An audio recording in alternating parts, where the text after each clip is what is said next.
August 10th, 1944, near Chambois, Normandy. The sun hung low behind broken clouds, casting gold across the narrow French road where the Panzer column crept forward, metal treads grinding over dust and roots. Inside the lead Panzer IV, Oberleutnant Karl-Heinz Berner adjusted his gloves. The air smelled of pine sap, diesel, and something else, something faint, like burned rubber far in the distance. In the back seat, his funker, radio operator, fiddled with static. "Americans are forbidden to fly that low," he muttered, trying to catch a broadcast. "The Luftwaffe said their fighter-bombers must stay above tree line or risk ground fire." Berner didn't look back. "Then we are safe," he said. He believed it. The convoy rumbled slowly, protected by the morning fog, trees overhead, and doctrine, the rules of engagement carved into briefing books and war maps. A company of tanks, 3 supply trucks, 2 flak half-tracks, camouflaged, dispersed, just like the manual said. Berner squinted at the treetops ahead. No sound, no shadows. And then, a glint of silver. It wasn't above them. It was beside them, low, too low. Just a flash, a blink between trunks. He gripped the hatch rim. "Halt!" Too late, a roar like a hammer hitting the sky. Leaves exploded overhead. A shock wave thumped his chest. Then the ground leapt upward. The tank bucked like a beast, metal screaming, bolts shearing off like bullets. The explosion came from somewhere ahead, but the blast was all around. When Berner stood, ears ringing, eyes stinging, the first truck was gone.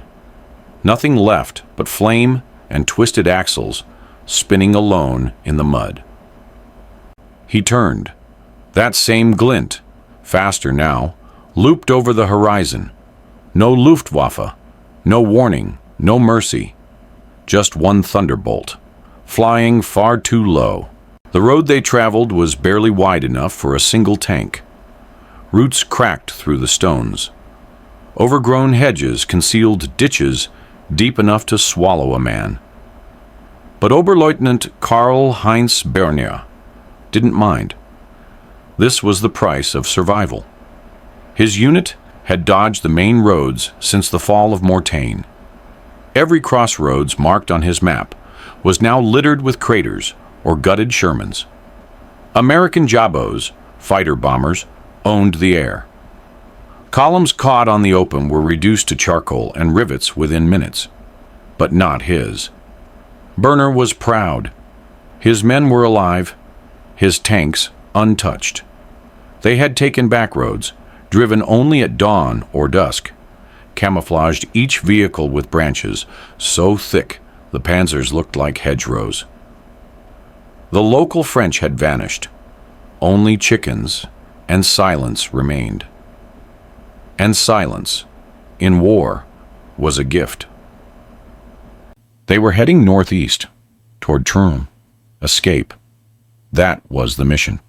Break through the tightening Allied noose in what they called the Falaise pocket. Berner didn't care for metaphors. It was a trap, and it was closing.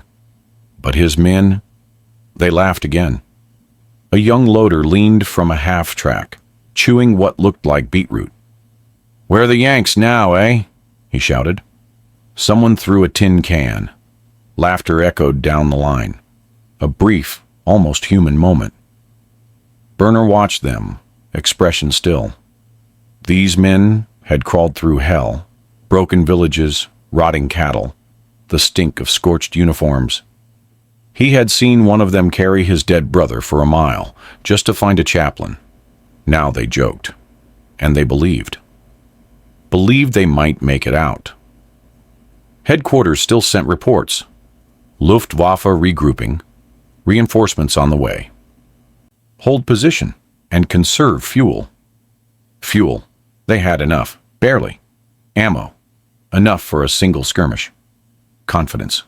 Too much. A Feldwebel approached his turret, handing up a slip of paper. Recon photo, blurry, marked with grease pencil. It showed the road they'd just passed. And something else. A new crater, clean, precise. No shell fragments, just torn earth in a line. Berner frowned. The Luftwaffe hadn't flown that sector. Only one kind of aircraft left holes like that. And only one kind of pilot flew that low. The forest pressed in on both sides, branches clawing at tank armor, leaves brushing windshields like fingers trying to warn them. Berner rode half out of his turret now, scanning the tree line. The stillness felt unnatural. No birds, no insects. Just the slow clank of tracks rolling over gravel. At the rear of the column, a young machine gunner named Dieter squinted through a slit in his MG-42 nest. His ears twitched. He nudged the soldier beside him. "Did you hear that?" "Hear what?" "That whine, like a banshee. Not above, sideways." The other shrugged. "Probably whined through the trees." But Dieter didn't believe it. He had heard jabos before, how they screamed down like devils from heaven. This sound was different, lower, hungrier. 30 miles to the west, Lieutenant Kenneth R. Fraser wiped sweat from his brow inside the cockpit of his P-47 Thunderbolt. His oxygen mask hung loose. He wasn't flying high enough to need it. Regulations said he should stay at 3,000 feet. Give himself time to pull out of a dive. Avoid friendly fire. Keep safe. But regulations didn't see what he had seen 10 minutes earlier. A glint through a break in the canopy, a shape that didn't belong among the trees. A column. Camouflaged, yes, but not invisible. Not to him. Fraser radioed his squadron leader.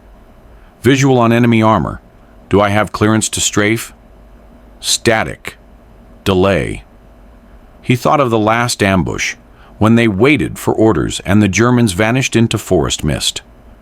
He pushed the throttle forward. The engine roared like an unleashed animal. Back in the convoy, Berner reached for his binoculars. His hands trembled, not from fear, but something else. Expectation, attention in the air. He scanned the hedgerows, nothing.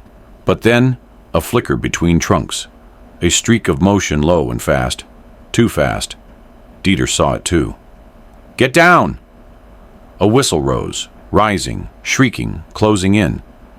That same banshee scream, now undeniable. And from the northern tree line, a silver monster burst into view. No warning, no protocol, just raw, mechanical vengeance. The lead tank exploded. Not shattered, erased. One moment it rumbled forward, heavy and invincible. The next, a fireball bloomed where steel had been. Flames rolled across the road. Shards of armor punched into tree trunks like knives. Berner didn't hear the blast, only felt it. His chest slammed against the turret rim. The world spun. Then silence, shattered by screams. His driver was yelling. Smoke poured from the engine vent. A figure stumbled past the hatch, clothes aflame, arms flailing. Somewhere, someone called for a medic. Someone else was already gone. The P-47 screamed overhead, lower than any pilot should have dared. Its shadow sliced through the canopy like a falling guillotine. Berner looked up, caught a glimpse through the glass. Goggles, a pilot's face, calm, determined, close enough to see, and then gone. Berner clawed out of the hatch, boots slipping on the steel slick with dust and oil. Heat blistered the air. He dropped into the ditch, rolling hard. His breath came ragged. Every bone throbbed. The forest, once thick and protective, was now burning. Another bomb hit. This one tore a supply truck open like paper.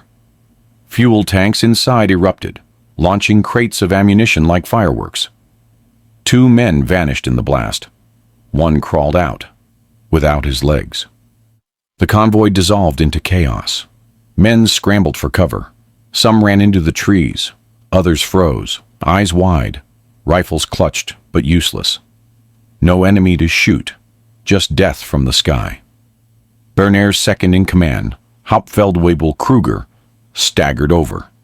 His left sleeve was soaked in blood. "We have no air support," he shouted, voice shaking. "Command says all assets are pulled back to Chartres." Berner didn't answer. He couldn't. The ground shook again. Another pass. Machine gun fire now. Not aimed to kill, aimed to scatter, to terrorize. Berner dragged himself behind a shattered flak truck. A corpse lay nearby, eyes open, staring at the treetops. Smoke curled into the sky like a warning to the gods. He looked up again. That glint was coming back, and something cracked inside him. The textbooks, the doctrines, the promises, none of it had prepared him for this. No tactics, no orders, no chance, just one American, flying too low. Berner crouched in the wreckage of his command half-track. The radios were blackened husks. Paper maps smoldered on the dashboard. One still curled with heat as he tried to smooth it flat. His fingers shook. The main road to Troon was gone, erased under the blast craters. His convoy's path was now a smear of fire, twisted steel, and shattered nerves. The headset buzzed. Somehow, through cracked circuitry and melted wires, a voice bled through the static.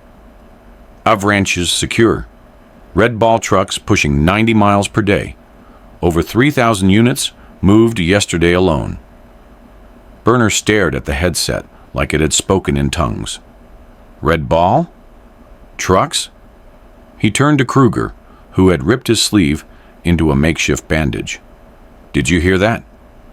Kruger nodded, his face gray with smoke and disbelief. "They're moving supplies, like water."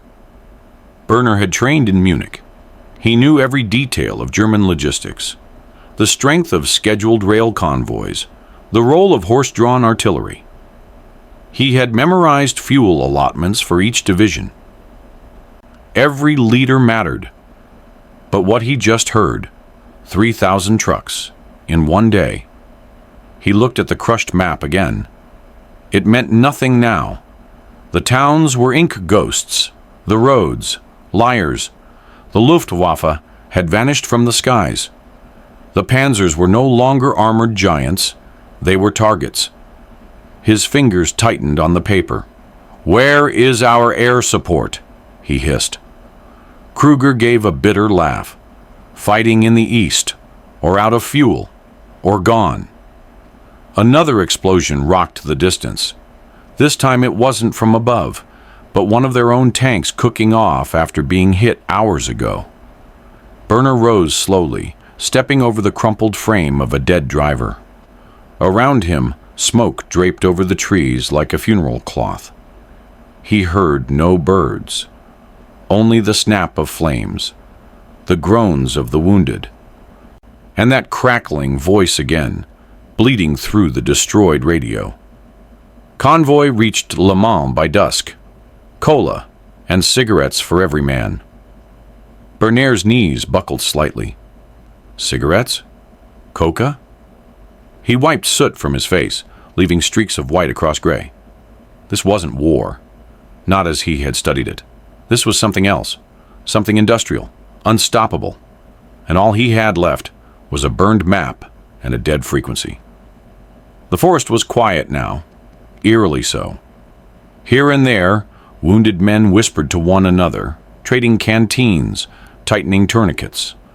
A few still clutched their rifles, but their hands trembled. The bravado had drained from the convoy like oil from a ruptured panzer. Berner sat against the wheel of a burned-out truck, staring at a crushed tin cup in the mud.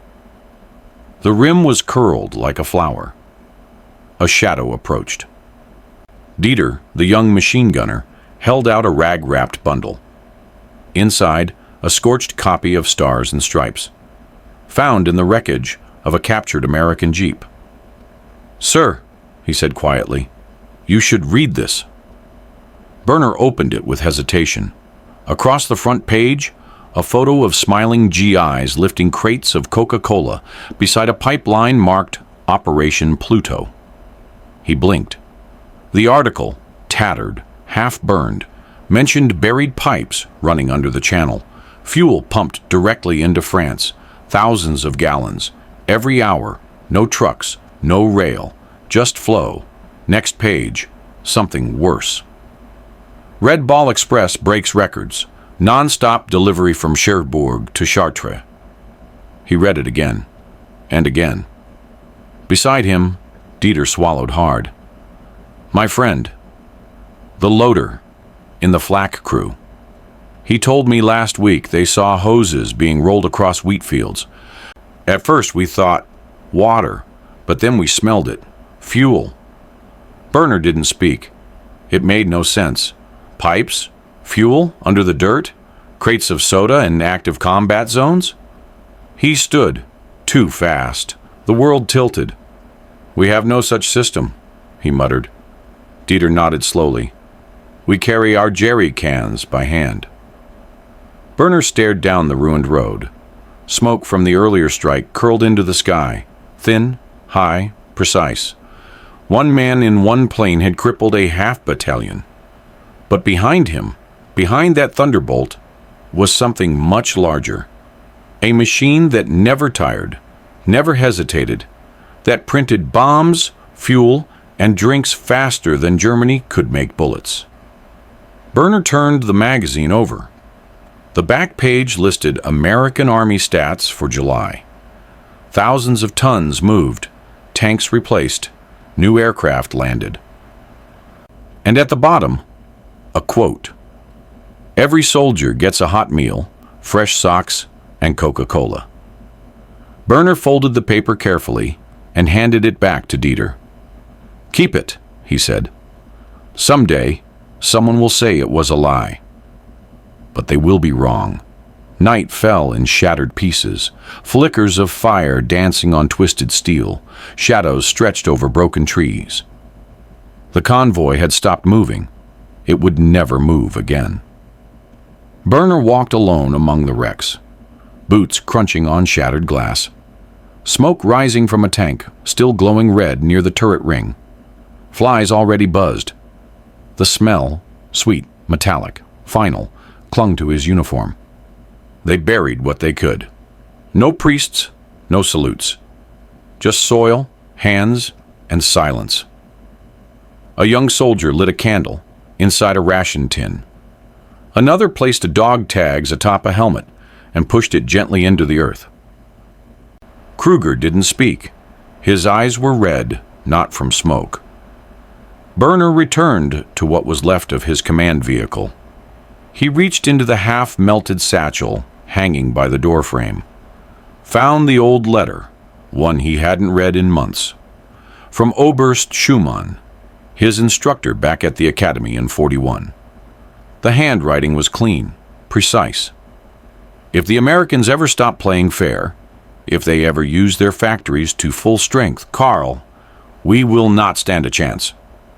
He folded it slowly, let the paper rest in his lap like a confession. A new sound passed overhead. Not a plane, not thunder. American trucks, distant, faint, but rolling steady beyond the hills. One after another, a chain of sound. Berner didn't flinch. He had nothing left to raise. No orders, no fuel, no sky. Behind him someone was singing softly. Old Bavarian hymn, broken by sobs. He looked around. These weren't soldiers anymore. They were remnants. His men had fought in Africa, Russia, Italy. They'd crossed rivers under fire, stormed French villages with bayonets and breathless prayers. But here, on a back road in Normandy, they were undone by something they couldn't shoot at. An idea, a system. Berner looked up at the stars. No Stuka would come. No Messerschmitt would dive in to rescue them. The Luftwaffe was bones and vapor now. Only one enemy remained, and it didn't sleep. He whispered, just once, "Detroit! They won in Detroit!" Behind him, the forest whispered back, but not in German. Not anymore. Dawn came with a low mist, cool and gray, curling between trunks and over craters. The fire had died, but the smell remained. Burnt rubber, oil, flesh. Burner sat on a log stripped bare by shrapnel. In his hand, a piece of tank tread, still warm from yesterday's sun. Across the clearing, Kruger fed the last of their maps into a small fire. No point in keeping them. The roads no longer existed. A distant drone rose behind the hills. Not the whine of jets, not the scream of bombs. Wheels, axles, convoys, American trucks. He could count them by rhythm alone. Every 20 seconds, another passed. Same engine tone, same spacing. Like a machine breathing. From across the ravine, a captured French farmer stood under guard.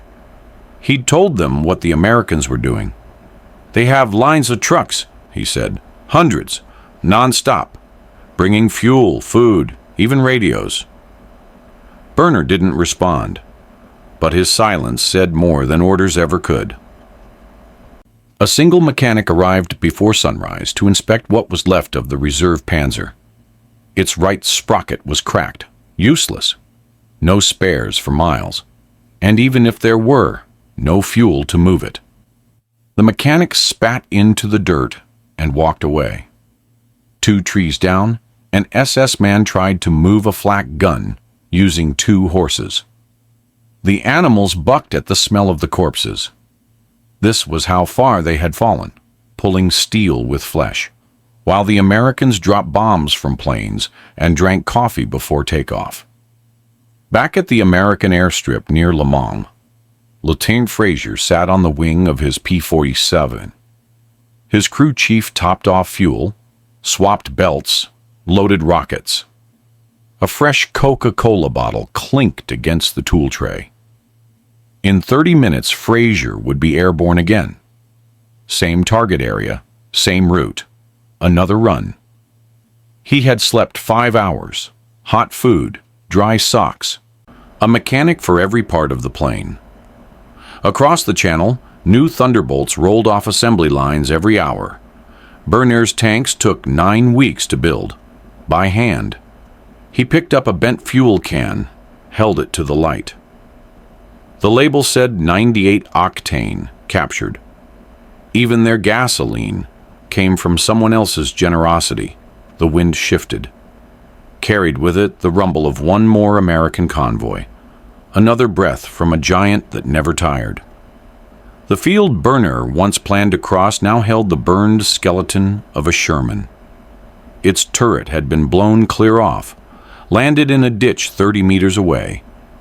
But around it, fresh tank tracks crisscrossed the mud. He stared at them. Not 1, not 5, dozens. The Americans were replacing their losses, faster than he could retreat. Kruger walked up beside him, holding a rust-stained canteen.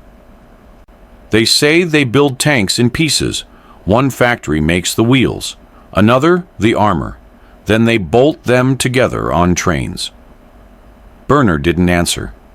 In Munich, they had studied precision engineering. German tanks were masterpieces, each part fitted by hand, each weld a work of discipline. A Tiger was like a cathedral. But in war, cathedrals take too long. Across the road, Dieter examined the wreck of a destroyed American truck. Its engine was already gone, salvaged, tires removed, frame stripped clean. "They don't even repair," Dieter muttered. "They just bring new ones." Burner knelt and picked up a metal tag from the wreckage. It had holes punched in it. Inventory code. Standardized, tracked, accounted for.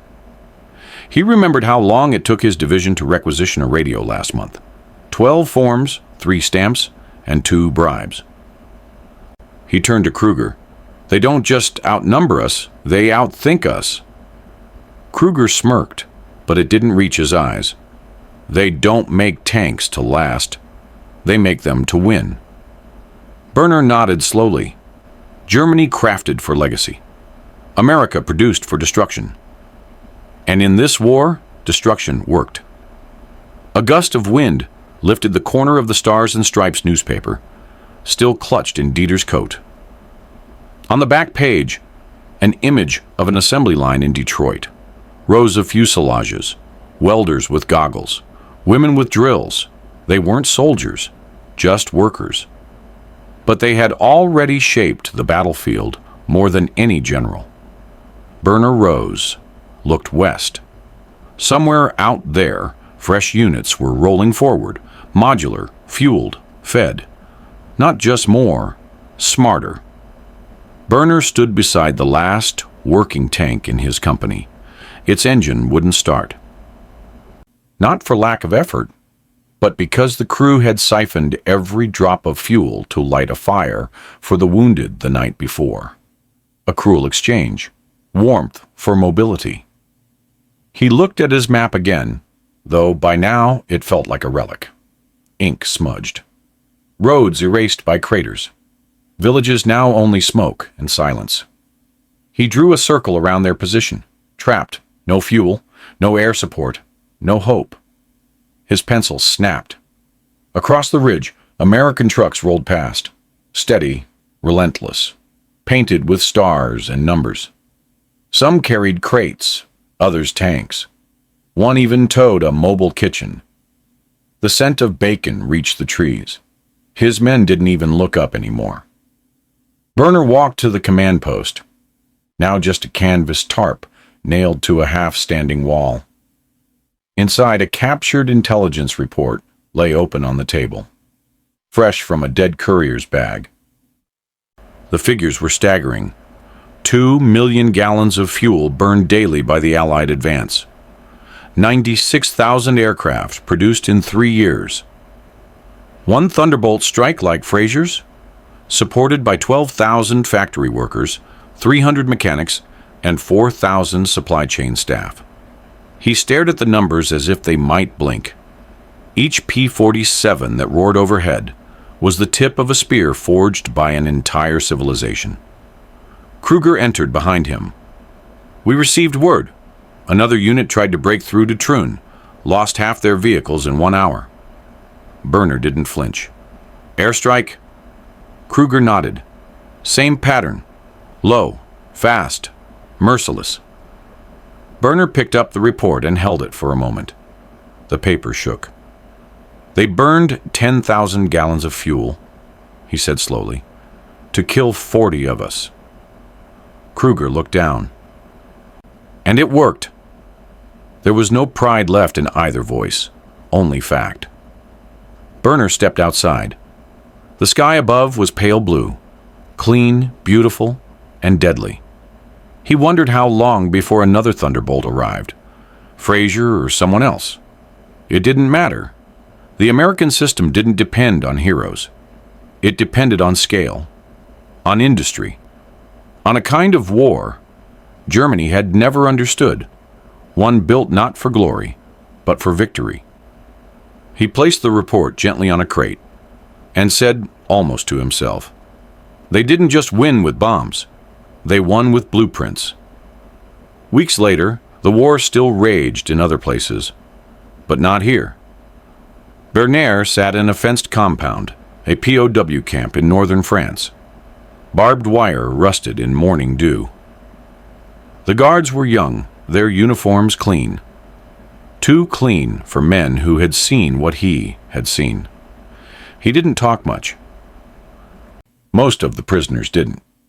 But every so often, a new newspaper arrived, passed from hand to hand like contraband. Not German, American. Life, Stars and Stripes, even time. One morning, Dieter brought him a copy with a folded page. You should see this, sir. Berner hesitated, then opened it. There, on glossy paper, was a smiling American pilot standing next to his P-47 Thunderbolt. The nose was painted with a cartoon eagle and bold letters. Low Blow. He knew that name. But it wasn't the name that made his chest tighten. It was the goggles. Round, reflective, familiar. It was him. Fraser. Burner stared at the image. The face he'd seen flash past, seconds before the fire, the screams, the silence. Not hatred, not joy, just focus. He looked closer. The article quoted the pilot. "I fly low because that's where the war is. I don't care about medals. I care about results." Burner folded the page carefully. Across the compound, an American guard leaned against a post, sipping Coca-Cola straight from the bottle. The sound of the cap hissing off was louder than it should have been. Burner walked over, his boots soft on the gravel. He didn't speak for a moment. Then in English, slow and quiet. "We had tanks. The best steel. The best mines." The guard raised an eyebrow. Burner looked at the bottle in his hand. The casual luxury. The ease. "But you had men who broke the rules, and factories that made it possible." The guard didn't reply. He didn't have to. Burner turned back toward the fence. The wind stirred the paper in his coat. He never looked at the sky the same way again. Not after the goggles. Not after the glint of silver that changed everything.